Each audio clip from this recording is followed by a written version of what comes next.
Assalamualaikum warahmatullahi wabarakatuh. Dan sana Minangkabar.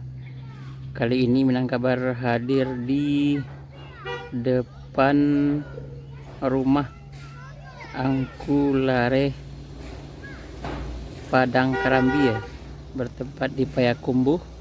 Dan alhamdulillah dari pantauan Minangkabar, rumah ini terawat dengan baik, dan dari informasi yang didapat, rumah ini telah memperoleh bantuan revitalisasi rumah gadang atau perbaikan rumah gadang dari pemerintah, sehingga rumah gadang ini yang lama bisa dirombak, diperbaiki, dan lebih terawat lagi.